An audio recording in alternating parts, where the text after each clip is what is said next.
Bonjour à tous, bienvenue au Grimaldi Forum pour la 4e édition de l'homme cérébral, intitulée, vous le savez, cette année, la femme cérébrale, puisque nous sommes aujourd'hui, samedi 8 mars, bien sûr, journée internationale des droits des femmes.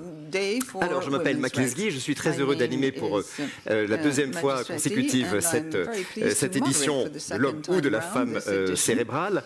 On est ensemble jusqu'à 18h30 pour parler des avancées de la science, de la médecine et dans la compréhension du cerveau, de ses troubles, de ses thérapies, avec un plateau, je dois dire, assez exceptionnel de neurologues, neurobiologistes et psychiatres. Pour lancer les débats, nous allons avoir la chance de pouvoir regarder 4 condensés et résumés de 4 films tout à fait inspirants, un peu comme 4 séances de cinéma cet après-midi, vous allez le voir. Et il y aura bien sûr, et j'insiste beaucoup là-dessus, des temps d'échange avec vous dans la salle. Il y a des micro-mains qui vont circuler pour, à la fin de chacun des 4 temps de cet après-midi, que vous puissiez poser des questions. Mais tout d'abord, puisque cette conférence est placée, vous le savez, sous le haut patronage de son Altesse Sérénissime, le Prince Albert de Monaco, je vais demander au docteur Christophe Robineau, conseiller du gouvernement de la Principauté pour les affaires sociales et la santé, de bien vouloir finir prononcer le mot d'introduction. Christophe Robineau, sous vos applaudissements. Bien, merci Marc pour cette introduction. Mesdames, Messieurs, en vos titres et qualités, chers invités, en cette journée internationale des droits des femmes, nous avons l'honneur de nous réunir au Grimaldi Forum sous le haut patronage, comme vous l'avez rappelé, de son Altesse Sérénissime le Prince Albert II de Monaco, pour une édition spéciale de l'homme cérébral dédiée aux femmes. Cette conférence met en lumière, s'il en était encore besoin, le rôle central des femmes dans les domaines des neurosciences et de la santé mentale. Les éminents experts présents aujourd'hui partageront leurs connaissances sur des sujets tels que la conscience, le sommeil, les rêves, les maladies neurodégénératives et les avancées en neurochirurgie. En tant que ministre de la Santé, je souhaite souligner l'importance de la santé des femmes dans notre société. Les femmes de notre pays bénéficient d'une espérance de vie remarquable, atteignant en moyenne 93,4 ans, l'une des plus élevées au monde. Cependant, cette longévité s'accompagne de défis spécifiques, notamment liés à la santé mentale et neurologique, les troubles neurodégénératifs et les maladies liées à l'âge, la santé des femmes ne se limitant pas à la seule notion de santé reproductive. Notre hôpital public, le centre hospitalier Princesse Grace, se mobilise d'ailleurs activement pour répondre à ces enjeux et nous avons renforcé notre offre de soins par la mise en place de parcours spécialisés dans des domaines concernant plus particulièrement les femmes et auxquels il est essentiel qu'elles puissent facilement accéder.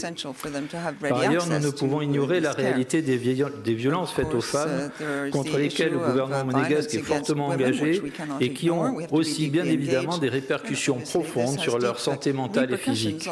La promotion de la santé mentale des femmes passe également par une meilleure compréhension des spécificités neurologiques féminines.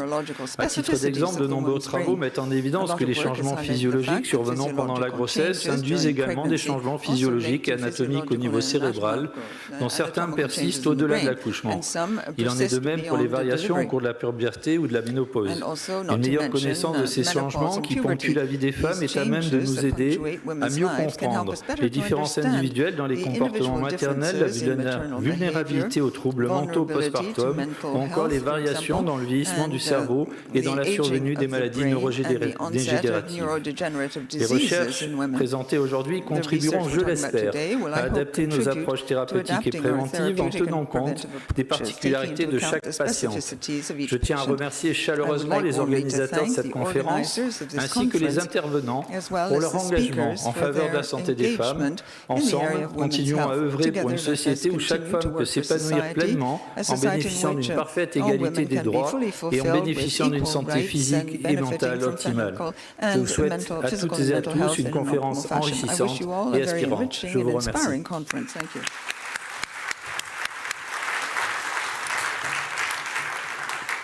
Merci beaucoup, Monsieur le Ministre. Je vais vous demander maintenant d'accueillir le professeur Pierre Magistrati, qu'on ne présente plus, professeur à l'École Polytechnique de Lausanne, aujourd'hui doyen de la faculté de biologie et sciences de l'environnement à l'université KAUST. Professeur. Bonjour et bienvenue à tous, à mon tour de vous le souhaiter, cette bienvenue à cette 4e édition de l'homme cérébral cette année, la femme cérébrale. C'est une manifestation qui est organisée sous l'égide de la Femme, Fondation pour l'étude du système nerveux. Et je vais faire une petite parenthèse presque certainement personnelle, voire familiale, pour vous donner un peu l'origine de cette fondation qui a été fondée au début des années 80 par le père de Alessandro di Napoli, un résident monégasque et ami de longue date, et ma mère. Et cette histoire familiale qui, dans les années 80, a réuni dans son conseil scientifique d'éminents chercheurs, dont divers prix Nobel de médecine, avaient comme but, dès le début, de partager avec les connaissances sur le système nerveux. Il faut vous rappeler que dans les années 80, les études dédiées vraiment les neurosciences, comme on les appelle maintenant, étaient vraiment à leur début. Aujourd'hui, bien sûr, tout le monde sait ce que sont les neurosciences, qu'est-ce qu'elles regroupent, une approche multidisciplinaire pour comprendre le fonctionnement du cerveau, des aspects moléculaires jusqu'aux aspects intégrés comportementaux.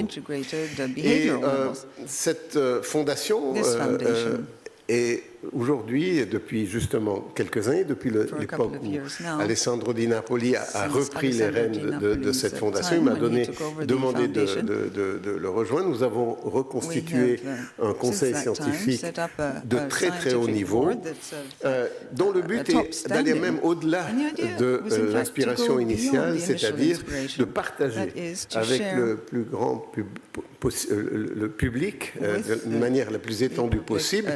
Et une des manières, c'est l'organisation de ces événements tous les 2 ans pour partager en particulier avec le public monégasque ces connaissances sur le système nerveux.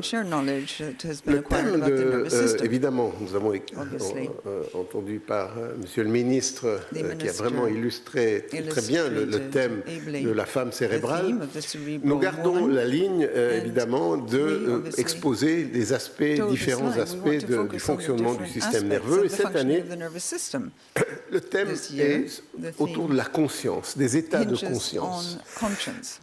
Le format est le même depuis maintenant, c'est la 2e édition, nous avons adopté ce format, c'est-à-dire des extraits de films qui ont trait au système nerveux, des films en principe très connus, et ensuite de les discuter par les membres du conseil scientifique que j'ai l'honneur de présider, et aussi avec des invités de marque. Et cette année, nous avons la professeure Isabelle Arnulf de la Salpêtrière, le professeur Lorez de Belgique et Canada, spécialiste des états de conscience. Et donc, l'idée, c'est des films qui traitent de ce sujet, et nous allons en débattre. Et ces extraits permettent d'illustrer ce que l'on entend par état de conscience. Parce qu'en fait, qu'est-ce qu'il y a de plus mystérieux et énigmatique que la conscience? Comment la définir? Quelles en sont les bases biologiques qui nous permettent d'être acteurs, mais aussi spectateurs de notre existence? Est-ce qu'il existe différents types de conscience? Comment les conditions pathologiques modifient-elles les états de conscience? Qu'en est-il du sommeil et des rêves? Comment les médicaments et les drogues modifient-ils ces états de conscience? Voilà toute une série de questions qui sont soulevées par les films que nous allons voir. Voilà aussi un faisceau de questions que se posent aujourd'hui beaucoup de médecins et chercheurs. La réponse à ces questions n'est pas seulement du ressort de la recherche en neurosciences, voire du questionnement philosophique au centre duquel la conscience a nourri spéculation et interrogation, mais surtout de la clinique. Car de nombreuses conditions pathologiques se caractérisent par des états de conscience altérés. La clinique, en fait, peut fournir une fenêtre pour faire progresser la compréhension de ce sujet et plus encore stimuler le développement d'approches thérapeutiques. Alors nous avons 4 films, je reviendrai sur un de ces films dans un instant, 3 films dédiés entièrement à cette à ces aspects autour de la conscience.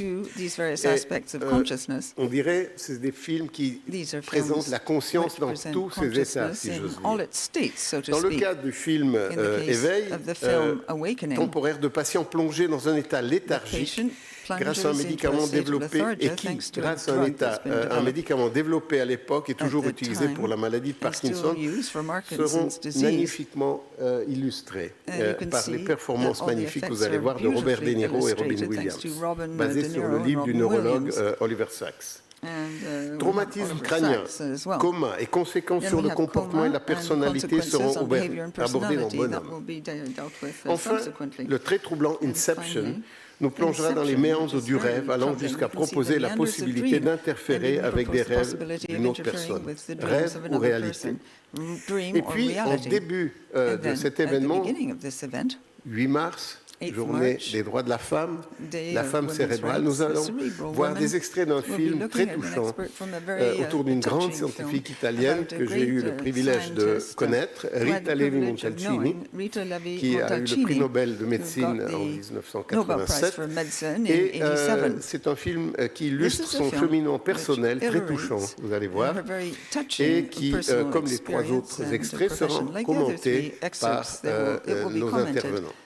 Voilà, je vous souhaite un très bon après-midi, plein de flash sur les états de conscience ou la conscience dans tous ces états et qui est bien sûr, comme l'a dit Mac, ouvert à vos questions auxquelles nous essayerons de répondre. Merci. Merci beaucoup, professeur. Pierre, non, venez vous asseoir.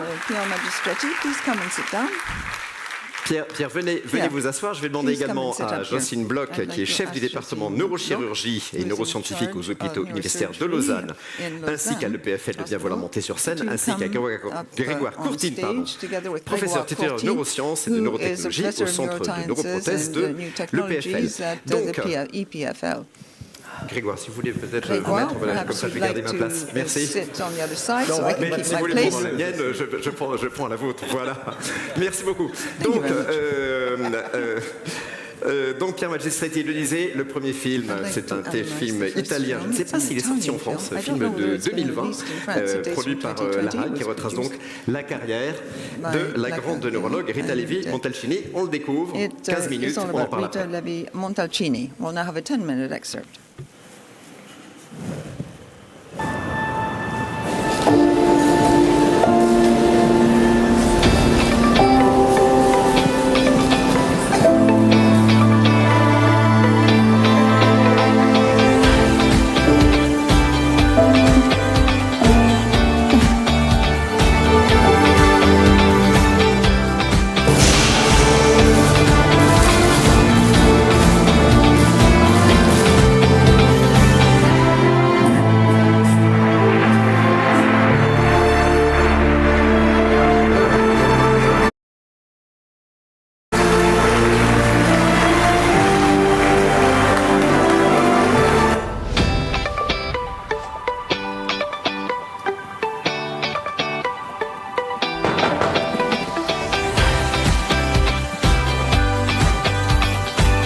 Posso parlare?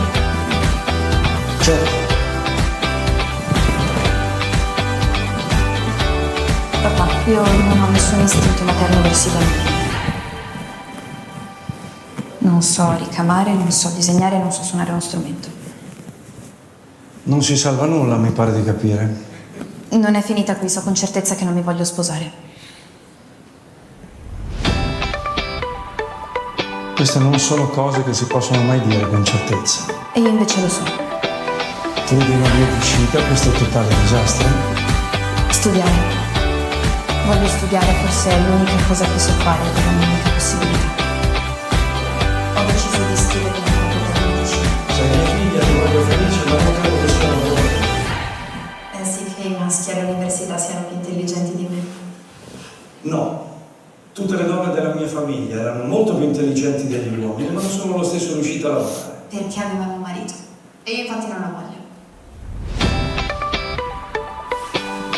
Tu dunque non vuoi un marito e un figlio, come tutti? No. No!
e che i miei studenti io li voglio intelligenti, attenti e capaci. Mi importa un fico della sua gonnella. Se su avanti mi dica perché è venuto qui da rinunciato perché le sto ascoltando, dai. Perché voglio studiare il cervello, lei è l'unico che lo fa. Tutti pensano che sia la cosa più meravigliosa che abbiamo, siccome viene da Dio non posso essere studiare con un attore. Lei È il posto di vista. Poi ma la pensa che io è un po' che mi chiedo se non sono dei animali sensibili dei corpi sono uguali o diversi in animali della stessa immediata. Ho bisogno di qualcuno che me li conti. Ma sono 20.000 cellule per animale? Sì, sì. E lei dovrebbe trovarmi il numero. Preciso però. Non guarda come qualche mistero del cervello. Sono avanti. Incomincia a contare. Avanti. Spera.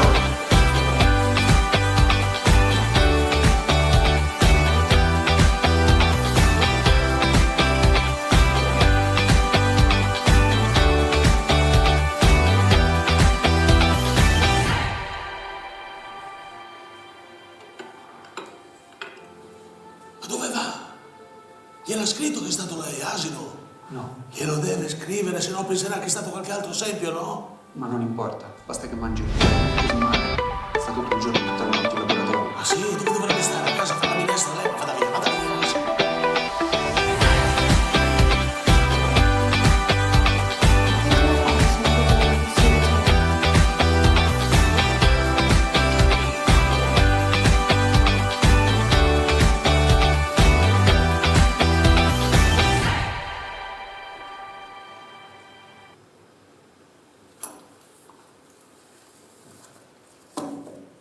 Le ha contate tutte?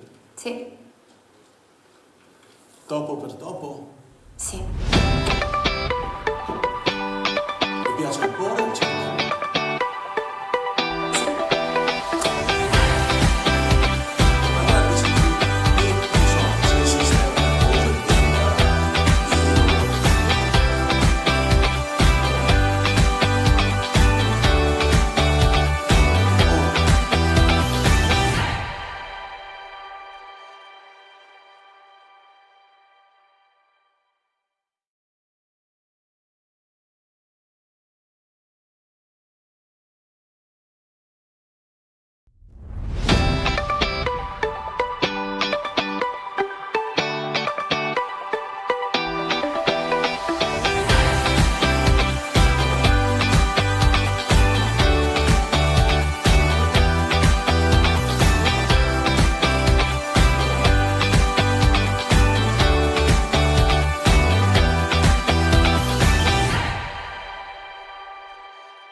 Et voilà pour un extrait de ce très beau film assez émotionnant. Et donc, Pierre Magistretti, vous dites que vous avez connu Rita Levi-Montalcini.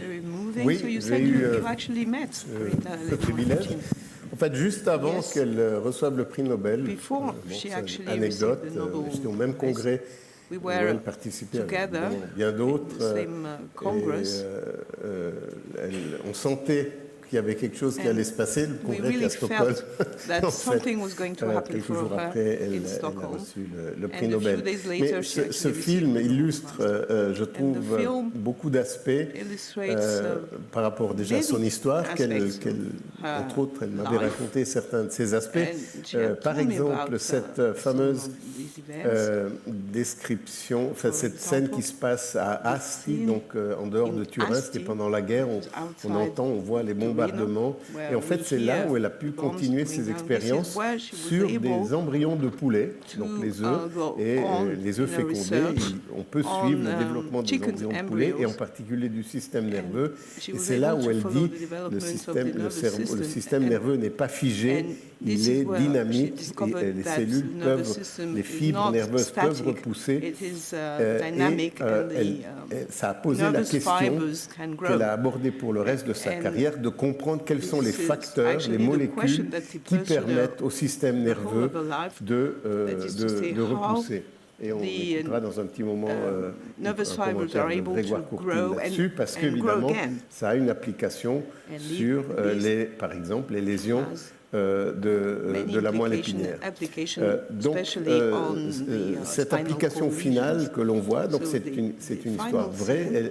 Elle a utilisé cette approche thérapeutique qu'on appelle de compassion, c'est-à-dire de passer directement du laboratoire où elle avait isolé suffisamment de ce facteur trophique, qu'on appelle donc une sorte d'engrais pour les cellules nerveuses.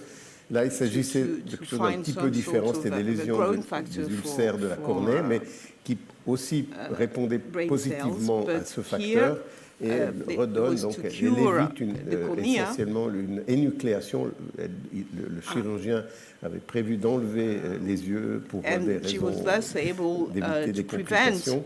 Le drame, et là, cette jeune fille peut continuer sa vie de musicienne. Et c'est quelque chose qui s'est vraiment passé après son prix Nobel, parce qu'elle dit sur le vieillissement aussi est très touchant. Et donc, voilà, c'est intéressant d'ailleurs de noter qu'il existe en fait des molécules qui sont capables de favoriser la production de ces facteurs neurotrophiques. Il y a les gangliosides, par exemple, et d'autres. Et c'est vraiment une ouverture. Et surtout, ces facteurs neurotrophiques ont cette capacité de faire pousser les neurones. Peut-être, Grégoire, tu peux nous illustrer ça par vous savez que Grégoire, avec Jocelyne, ont fait des travaux absolument révolutionnaires dans le domaine de la réhabilitation après lésions médulaires. Beaucoup d'approches neurotechnologiques, mais aussi une ouverture par rapport à l'utilisation de ces facteurs neurotrophiques. Effectivement, on s'est rendu compte que vous avez peut-être entendu parler de nos approches donc plus neuroprosthétiques, de stimulation électrique, qui peuvent permettre à des gens de remarcher, mais on s'est rendu compte que ce n'était pas suffisant pour vraiment complètement guérir les zones de la moelle épinière. Et on voulait aussi réparer le système nerveux central. Vous pouvez les slides, s'il vous plaît. Et donc, une des applications pour réparer le système nerveux central implique justement ces fameux facteurs de croissance. Il faudrait, oui, la première série de diapos pour donc peut-être que vous n'avez pas exactement compris ce dont on parlait. Je vais essayer de l'illustrer avec ces belles slides. Voilà, comme a dit Pierre, c'est un facteur de croissance. Ce facteur de croissance, en fait... On peut enlever l'audio, s'il vous plaît, mais pas à la vidéo, par contre. OK.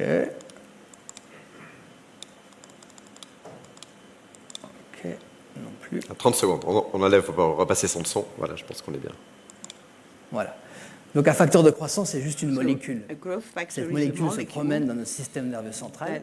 Elle va aller se lier sur des récepteurs qui sont un peu comme une clé dans une serrure. Donc ils vont recevoir cette molécule. Ils sont localisés sur la membrane des cellules nerveuses, donc les neurones, mais aussi de leurs axones, donc les fibres nerveuses, les dendrites. Et quand cette molécule, ce facteur de croissance, va se lier, va être accroché par ces récepteurs, d'un seul coup, la fibre nerveuse va vouloir pousser. Le neurone va envoyer des nouvelles connexions nerveuses qui va encourager un remodelage du système nerveux central qui est utilisé bien sûr durant le développement pour juste créer le système nerveux central, mais que nous on va utiliser pour réparer suite à des lésions de la moelle épinière. Et donc, je vais vous montrer deux petits exemples qu'on est en train de suivre dans cette direction. Alors, lorsqu'il y a une lésion de la moelle épinière, ce qu'il faut savoir, c'est un événement traumatique dramatique. Vous imaginez cette moelle épinière qui d'un seul coup est explosée. Donc, dans un premier temps, forcément, tous les vaisseaux sanguins sont explosés. Donc, il y a une ischémie en fait qui va se créer. Suite à cette ischémie, il y a une inflammation qui va être créée, qui va créer une réponse immunitaire très forte, qui va en fait amener à la mort des cellules, ce qu'on appelle une apoptose, et ça va créer une nécrose. Donc en fait, au sein de cette moelle épinière, on va créer un environnement extrêmement néfaste pour le système nerveux central. Donc la réponse immédiate du système nerveux va être de protéger la moelle épinière en créant ce qu'on appelle une barrière d'astrocytes. Les astrocytes, c'est un type de cellule très spécial que Pierre aime beaucoup parce qu'il a fait toute sa carrière sur l'astrocyte. Ceux-là sont les astrocytes qui sont réactifs, à savoir qu'ils vont envoyer plein de petits bras comme ça, qui vont créer une barrière pour empêcher aux cellules immunitaires, ce qu'on appelle les macrophages, qui vont aller tout manger, de rentrer dans le système nerveux central. Alors normalement ça se passe très bien, mais il se trouve qu'il y a des conditions dans lesquelles ça se passe très mal, à savoir le vieillissement. Là, par exemple, vous voyez typiquement ce qu'on va observer, nous, en tant que chercheurs, ce que vous voyez aussi Rita Montalcini dans les années 60, des coupes histologiques. Imaginez la moelle épinière qui est un tube, on fait une coupe longitudinale et on fait avec des marqueurs, ce qu'on appelle des pour voir ici les cellules inflammatoires qui sont en rouge, vous voyez qu'elles sont emprisonnées là où il y a la lésion, emprisonnées par ce qu'on appelle justement les astrocytes, donc ils sont en blanc. Vous voyez que tout autour de la lésion, il y a une barrière extrêmement forte, dense d'astrocytes, ces petits bras qui vont emprisonner les cellules inflammatoires. Ça, c'est la réponse normale quand la souris est jeune. Sauf que si elle est âgée, on ne parle pas de souris très très âgées, mais vraiment adultes en fait. On voit qu'il y a un échec fatal à reconstruire cette barrière d'astrocytes. Et en conséquence, les cellules inflammatoires vont pénétrer au sein de la moelle épinière. Au même moment, le sang, oui, ça c'est en bleu, un marquage pour l'albumine. Donc c'est juste pour visualiser finalement l'invasion du sang au niveau du système nerveux central. Et les conséquences, c'est une perte des neurones, une destruction des fibres nerveuses qui devraient être épargnées, mais qui, dans le cas de la souris âgée, vont en fait mourir. Comme vous imaginez, les conséquences sont terribles pour la... So this has very severe consequences. If you have a moderate lesion, the young mouse is going to recuperate very quickly, whereas the old mouse is not able to recuperate completely, whereas it is exactly the same type of lesion.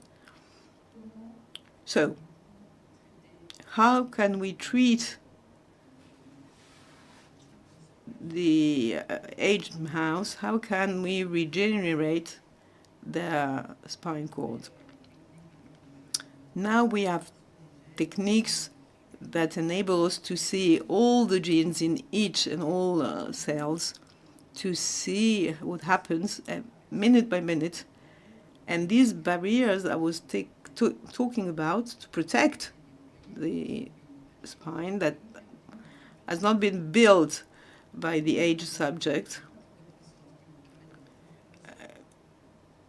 It is a situation where you do not have these growth factors that normally enable the vessels to protect the central nervous system through astrocytes and the brain liquid that gives all the nutrients to our system.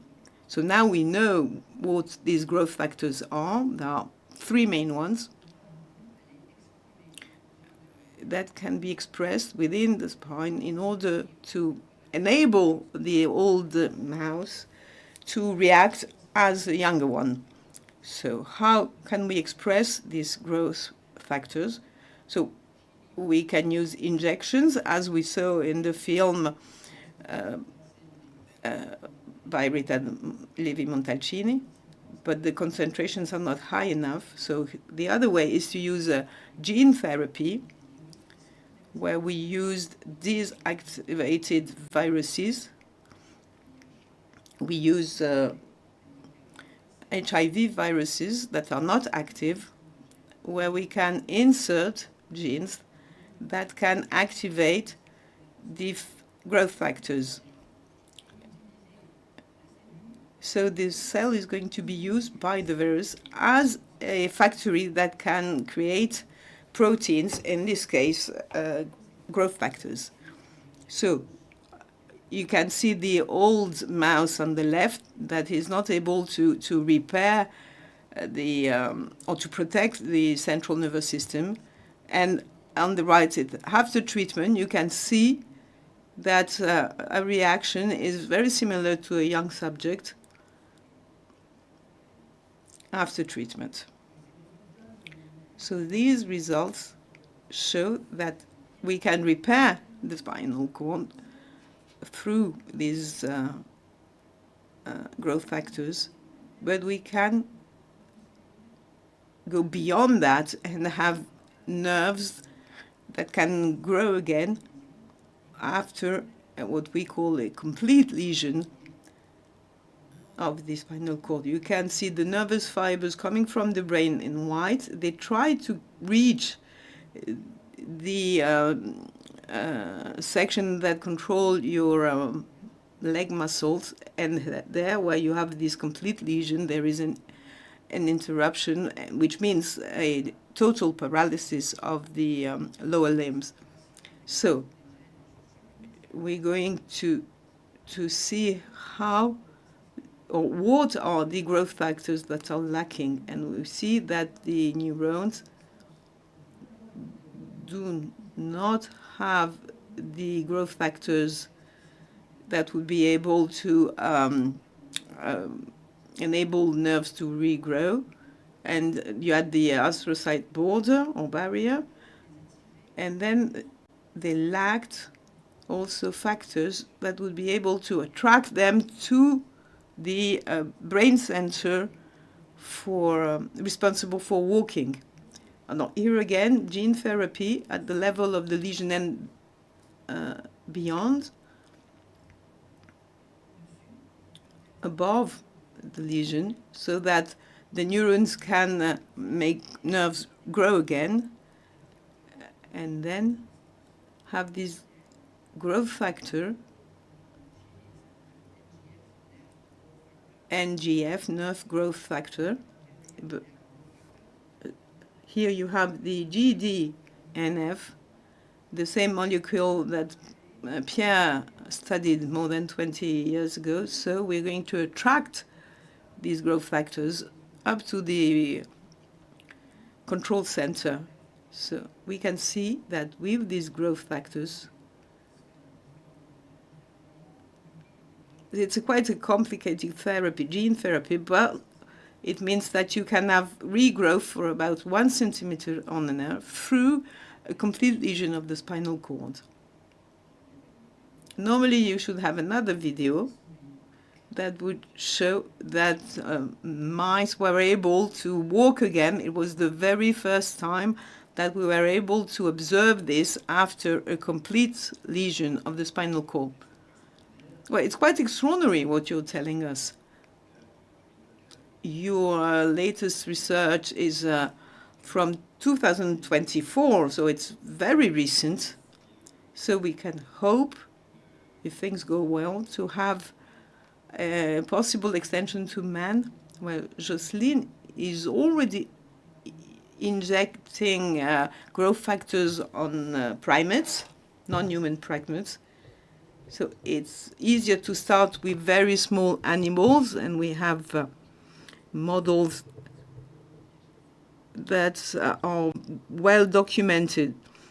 And it's not easy to have these lesions on small animals to start with, and to have lesions that do not lead to death in the subject. So we're testing the injection of growth factors in primates. So we have many years behind us, and gene therapy has been developed in a way that it could be translated to human beings, but it takes time.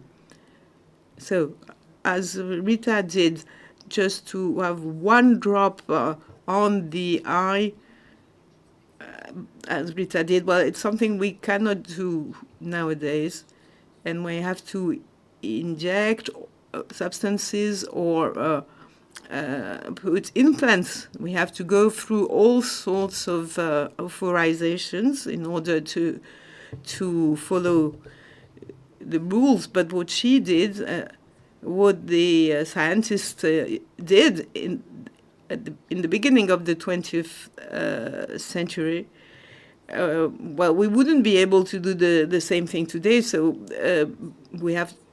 Well, that was my next question. When we see Montalcini's put this growth factor on the cornea ulcer, one doesn't know whether it wouldn't kill her. So today it wouldn't be possible to.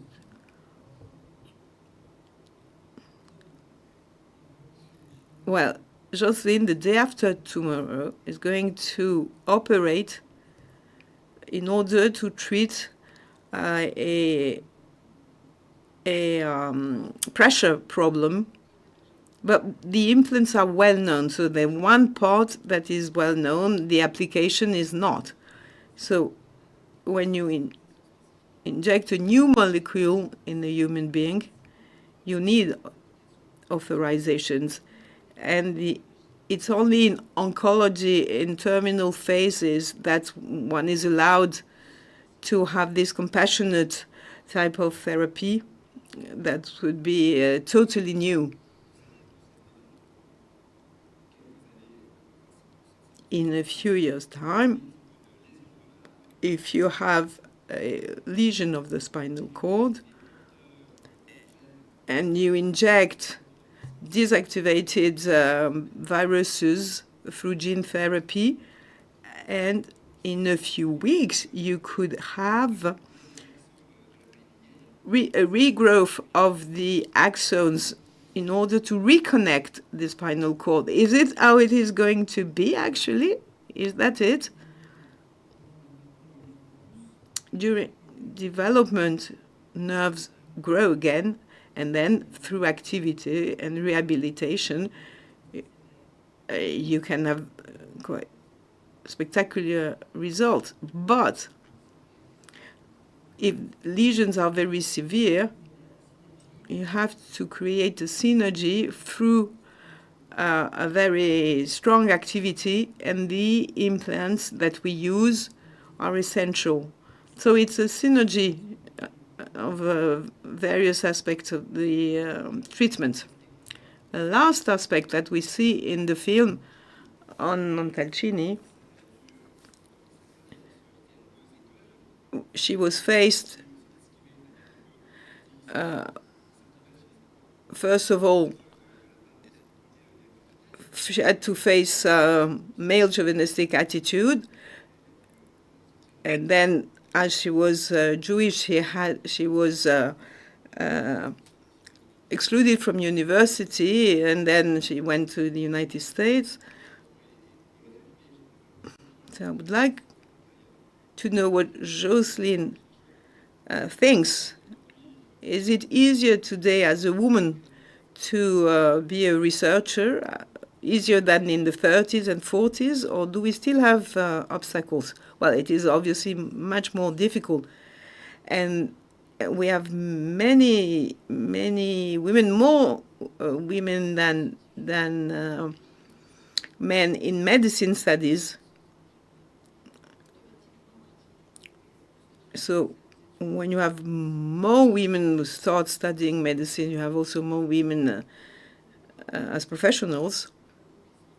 But you have many women at the beginning of their career, and little by little, the higher you get, for example, department director or lab director, you lose them. But first of all, because some of them make other choices, as Rita says. She says it's better not to have a husband nor kids. Well, it's not necessarily wrong, even today. And I think it will be less and less the case. And the more women we'll have in higher positions, and the higher the probability for other women to access such positions.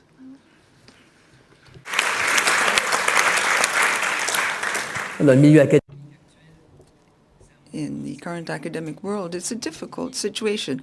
The higher you go, the more it's competitive. You have to have a strong personality. And it's difficult for everyone, not just because you're a woman. In the academic environment, compared with the economy, which is far more male-dominated, we tend to promote women, on the contrary. Rita Levi-Montalcini was an example who inspired a lot of women to indulge in a career. And she herself was deeply engaged in support for women, being a model. And specifically, she helped a lot of women in many different ways. Thank you, Pierre. And in the film, we see Rita's father say, "Oh, not at all. In our family, the women have always been more intelligent than the men.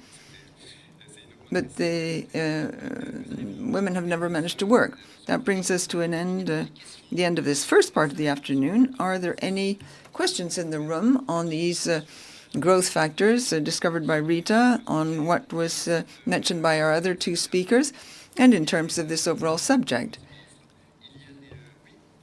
Yes, madam. Please use a microphone.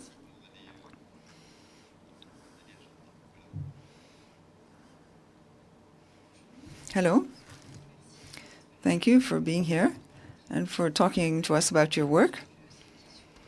I have a question as a beginner. I don't know much about what you're doing, but it's extremely interesting.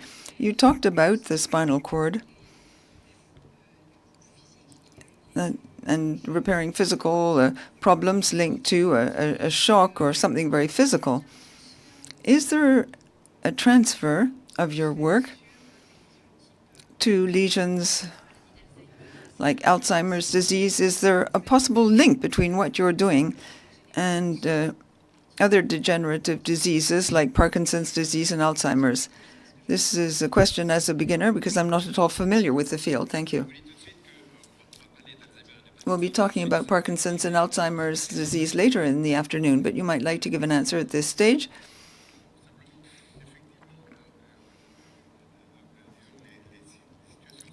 The situations are different. Here we're talking about acute traumatic problems. As to the diseases you mentioned, these are progressive neurodegenerative diseases that evolve over time. The idea of providing molecules which maintain the neurons in a good shape could help to prevent degeneration. That is indeed a very promising pathway. The principle is to intervene early enough using various factors.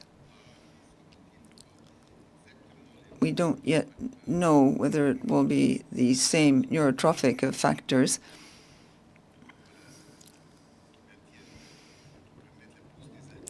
The idea is to promote the growth of axons. Here, you need to maintain the neurons in a good state of health. There are some similar approaches, however, not identical ones, but similar. There are clinical trials which are not yet treatments you can apply, particularly in Parkinson's disease.